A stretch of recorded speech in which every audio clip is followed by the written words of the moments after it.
अस्सलाम वालेकुम जी। उम्मीद है आप सब खैर आफियत से होंगे। एक बार फिर से खुशामदीद है आपका हमारे चैनल में। तो आज हम बात करने वाले हैं नेपियर्स बोन्स की और पास्कलिन की। तो इससे पहले हमने देखा था कि कंप्यूटर क्या होता है, प्रोग्राम क्या होता है, और इसके बाद हमने डेवलपमेंट देखी, स्टार्ट कहाँ से हुआ, अबैकस से हुआ। पहले अबैकस लाइक स्ट्रक्चर्स यूज़ किए जाते थे, तो उसके बाद अबैकस आया, उसके बाद उसकी डेवलपमेंट होगी चाइनीज़ के द्वारा। तो उसके बाद चाइना के साथ साथ बहुत सारी जगहों पे नए नए कैलकुलेटिंग डिवाइसेस आने लगे। तो इस लेक्चर में हम देखते हैं नेपियर बोन्स क्या होते हैं। नेपियर बोन्स जो हैं ये मैनुअली ऑपरेटेड कैलकुलेटिंग डिवाइस होते हैं, जो किन्होंने बनाया है, जॉन नेपियर ने, जो स्कॉटिश मैथमेटिशियन थे। कब? 17th सेंचुरी में।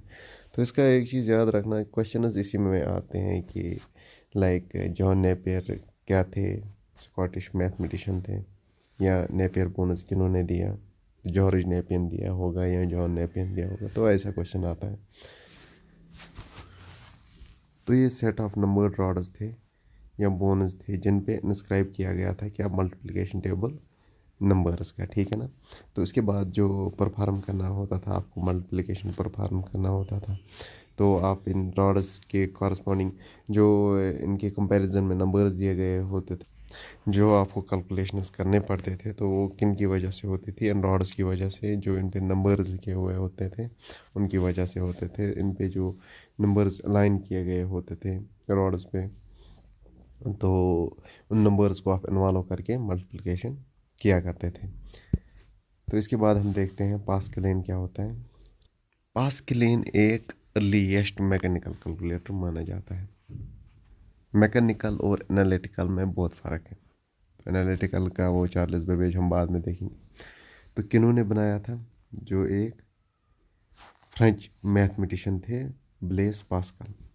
कब बनाया था? 17th सेंचुरी में, मतलब ऑलमोस्ट इसी सदी में बनाया था जब नेपियर्स बोन्स आए थे। तो ये कंप्लीट कब हुआ? 1642 में। ऐड और सब्ट्रैक्ट करता था चीज़ों को, ये ऐड कर सकता था, सब्ट्रैक्ट कर सकता था। जो पास्कलिन था या पास्कलाइन था, तो इसमें क्या था? इसमें सीरीज ऑफ गियर्स यूज़ किए गए या व्हील्स यूज़ किए गए।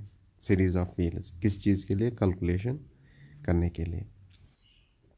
हर एक व्हील पे एक डिजिट लिखा हुआ होता था या एक डिजिट उसको रिप्रेजेंट करता था।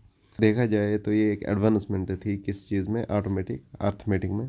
प्रैक्टिकली अगर देखें, इसका यूज़ लिमिटेड था क्योंकि इसकी कॉम्प्लेक्सिटी और कॉस्ट की वजह से।